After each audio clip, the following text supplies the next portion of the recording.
teeth of it out. No, so with motorsport was always around me from probably as early as I can remember. Really, my dad was involved with a motor club. Was organising events when we were very young, 4 or 5. We were even taken to Bovingdon Airfield. We were just young at the time. It was a spectator sort of thing for us, really. But I suppose that was it. From there, really, just sounds, smells, proper machines as a young boy and everything. It was, it's the sort of where you see things and think, oh, I like some of this, really. Was very quick to get into Formula One as a youngster. I can sort of vaguely remember Nigel Mansell winning a world championship in '92. Senna at that sort of time in his career was, already a 3-time world champion and was sort of an amazing personality and big influence on, me as a youngster. And unfortunately, '94, he was involved in an accident, and sort of see it ironic that from that point, I did carry on watching the Formula One, but just it didn't quite feel the same without a personality involved like that, really. And that was '94, and then I think it was sort of almost convenient, ironic, sort of the way I was with motorsport as a whole. I can sort of watch, even now I can watch all forms of motorsport without too much effort, sort of thing.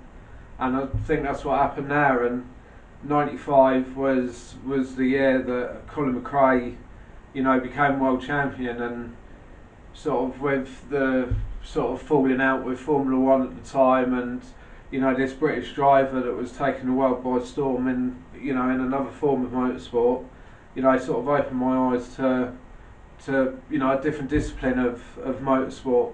And once again, another big character with a big personality, had a lot of influence on, even some of the young drivers today are still saying, they're an influence of his. And to see him win the world championship in '95 the way he did, the young gun in a Subaru World Rally team that was up against Carlos Sainz, who was already a world champion, and Senna was another. Senna was another one. I know it was a different form of motorsport, but he was another one. He never left anything to the imagination. You always knew that he was. He was 110%. Like there was never any doubt about his car. Whether it was competitive or not, sort of thing. It was driven to the limit. But they were both idols of mine, just because of the nature and the way they competed. And I think that's the way motorsport should be competed. When you say motorsport to anybody, it's it is about how fast you can go. And if you get some of the Formula One now, there's a lot of sort of tyre maintenance, tyre wear, and all that sort of comes into it. And he was preserving his tyres. It's not really what you want to see out of them, really. You want to see them going as fast as they can for 99.9% of the race, sort of thing. Like that's what you want to see. He's the fastest driver, and just from people around these events that were Colin and Senna were both doing, that they were always absolutely on the limit, always absolutely committed, never any doubt. And that's Colin got nicknamed the Crash, didn't he? And that was just because he was that close to the limit that even the smallest little mistakes that other drivers were probably making and getting away with because they were a bit more reserved. He was that close to the limit. Even the smallest mistakes, they ended up in either big accidents or, terminal damage to the car. And a lot of people are saying, he could have won a lot more world championships if he was a bit more conservative at the time. But he was never that sort of driver. I mean, they're just a few of the people that, a couple of the names that people might already know. But, from there onwards, it was, going on in my house from a young age anyway. I mean, it was probably from the ages of about 13 or 14, the chance to sort of go-karting come up. My eldest brother, he goes, there's, it was at Milton Keynes at the time, there's a club there, you can go, you didn't have to own a car, you can pay on the day and go and race sort of thing. And it was something I'd always wanted to do, and it was a lot of youngsters jump at the opportunity to go and play football, rugby, all these other sports that are sort of quite readily available and quite easy to get involved with, and you're encouraged to get involved from school. But this was sort of the encouragement from my brother.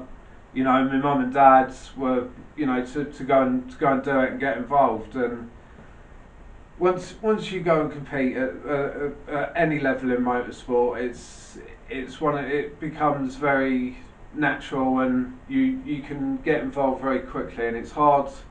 It's then becomes hard to not feel like you've got to compete, even when you go to these kart tracks with your mates for a stag do or just a one-off and everything. When you've been involved in that environment, and luckily enough, a lot of our friends we go to these things with have all felt that, and they're quite competitive even when we go for a bit of fun really. But I'd say my dad was the biggest influence on the motorsport. It's always been in the house. He co-drove for a number of people. Even before I was born, doing Welsh national events and actually picking up some trophies on the way that are prized possession in his cabinet. He then went on and he brought his own rally car that was in the back garden. I was that was young age again, 7 or 8 I suppose. It was Mark II Escort, sat in the back garden that we used to muck about in like as kids, pretending we were doing it in the back garden. It was a bit of a plaything, and not just for us but him as well. Then he started competing, and my brother was co-driving for him, and I went to work in the garage, and through working in the garage ended up getting oiked into looking after the car, repairing the car, fixing the car, preparing it. It was it was all through the sort of love of the sport really that you did it, let alone it being helping dad out and all of that. It was it was just done out of sheer enjoyment really. And then I suppose it was a little while after that I got the chance to actually co-drive with him a few times. When we done the Essex charity stages, it was we were doing all right until about the afternoon, I think it was 2 stages from the end, and it was a multi-venue, so you had to drive on public roads between the stages, and we were driving through a little village between the service area and the stage, and the puff of smoke come up from underneath the dashboard.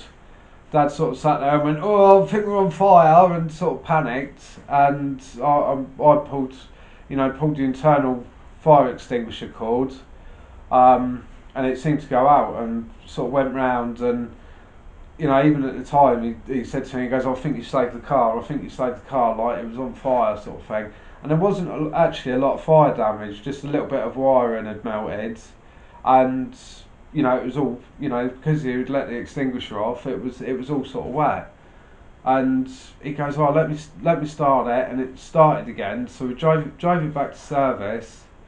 He had a spare extinguisher in the van, so we put that in, and he went, "Right, I think we can, you know, I think we'll be able to complete the last two stages." And we went and completed them, and we finished the event, sort of thing. But what we hadn't realised is that when the wiring had melted, it had touched the radiator and put a little hole in it, and the water from the radiator actually had leaked out. And we hadn't realised, obviously, because the extinguisher had gone off, everything was wet anyway, and we hadn't realised. We ended up driving the last two stages with no water in the radiator, and the car was overheating.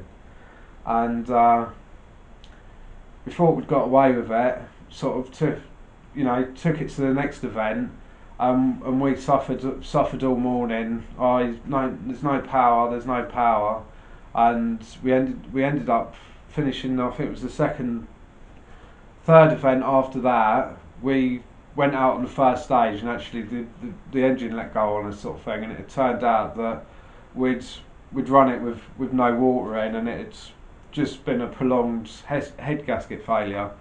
But it was, you know, another dimension of the sport, and how complicated the, you know, rallying actually gets. You know, with the circuit racing, it's sort of all on the track and maybe a pit stop that you can win and lose things. The rallying, it was not even. I mean, we were doing 30 mile an hour for a village, just driving normally like you would any other car. But if the car even lets you down at that point, it can be terminal and finish the event. And there's so many different dimensions to rallying that, you know, people don't always understand without the involvement. And you know, there's a lot that can let you down on a rally car. It's a bit harder it's a lot harder on the cars. You know, you can be on rough terrain, tarmac, you know, snow, weather conditions.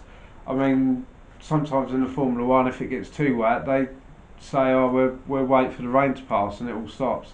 Rallying, it can be hammering down, and you're still out. You're still out there, and you've still got to give it that level of commitment. If on soaking wet mud and gravel that you have on, you know, baking hot dry tarmac, you've always got to give it that commitment, whatever the conditions are, whether it's your car or whether, you know, a lot of things out of your hands.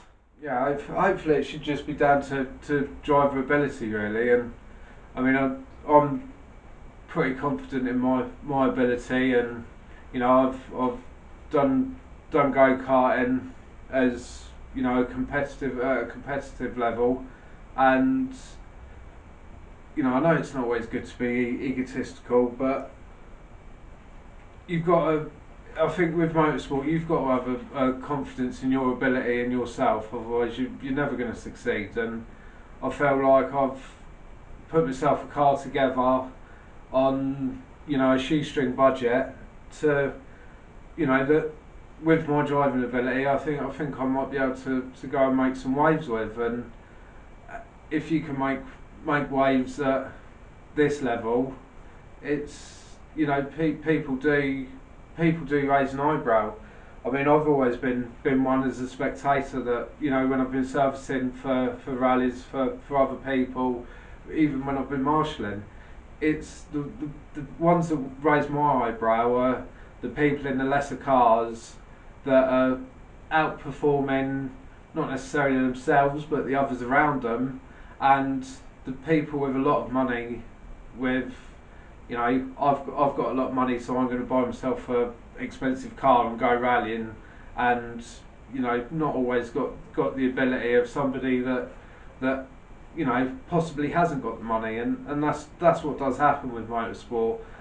It's very financially driven, but I'm hoping I've built myself a car that, you know, I can go and compete with.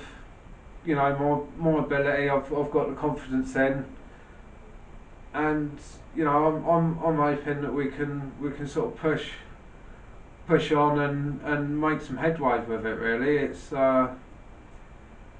you know, it's one of the things only time will tell. It's a very fine, you know, motorsport is a very fine line between, you know, being successful and you know being a you know, being a wreck at the side of the road. You know, it's a split second or a you know, little tiny bit of road that you shouldn't have taken that can win you or lose you an event. You know, that's the nature and the beauty of the beast sort of thing. Like, but I'm hoping now that we can make it work. And yeah, I was just having a look what was about. You know, an affordable car. You know, something that you could repair quite easily. I was looking at there was some Nissan Micras around, a few other things that, you know, rallying is very is when you look at the classes, you've got to get the right car for the right class, because you've got like up to 1400, up to 1600. So you want something either 14. You want to go to the limits of all these classes, and if you find something that's a 1.2 or, you know, or it's a 1.5, you normally, unless you've sort of put the work into it, you're sort of outclassed in the class that you're going to fit into anyway. And looking around, and you know, and this car popped up, and I thought, oh, that's, you know, good for his money, and MGZR, and I had a look at them, and you know, sort of a lot of people, you know, they're very very popular competition car, whether it's race or rally. Yeah, and I see this 1.4 MGZR MSA logbook, looked very well prepared. Looks like it had been used in the BDRDA forestry events, and with the price tag it had on it, it was, you know, it was a bargain really. Like, very well prepared car.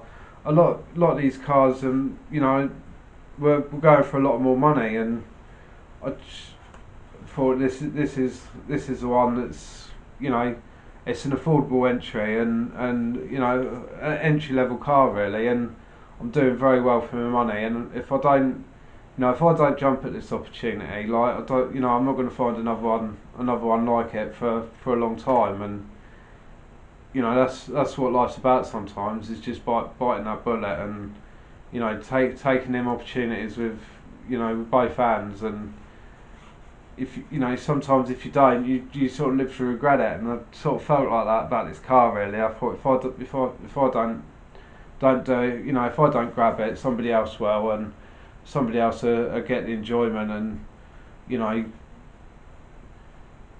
push into places where maybe I should have been, like. And I mean, I've probably been guilty of a few times of like missing opportunities in my life, but there's some opportunities which you can't let go, and this was one of them. But it was sort of during the lockdown period that I decided to sort of go down this route with the Brett Murray rallying. And you know, I think, you know, I get told by a lot of people that I'm sort of a big personality, and you know, I've got a driving. I feel like I've got a driving ability, and you know, start feeling like I tick some boxes to being somebody that could edge into, you know, not making a living. I'm probably a bit old for making a living out of it, but just having an influence on this level of motorsport really. And you know, trying, you know, even if it encourages somebody else to get involved at this level, and you know, to try and promote it, you know, promote myself, promote the events that, you know, there's people put a lot of hard work in to organise these events, and the motor clubs, the the marshals, everybody that gets involved, and I don't always feel like there's a fair platform for the for the different levels of motorsport that goes on in the country. A lot of TV channels now all have football, rugby. They're all played every week. And the people can sit there and watch them. And the Formula One, it's I got to pay extra for it, but it doesn't seem to get much coverage on. And the rallying is definitely there's it's very limited coverage of rallying. I mean, I sit there on YouTube watching the BDRDA Championship and the Motorsport News Championships on their own YouTube channels, because there isn't a terrestrial channel that sort of promotes them championships. And there are people like myself and people with a lot more money and a lot more talent than me that do them. And there's a level of respect from myself and other motorsport fans that do watch them forms of motorsport on YouTube. And for I'll start a Facebook page, and I'll do a YouTube channel, and we'll see what happens out of it. But just feel that there's a lot of people in the country or even the world that have got a passion for motorsport and don't always know where to start with it.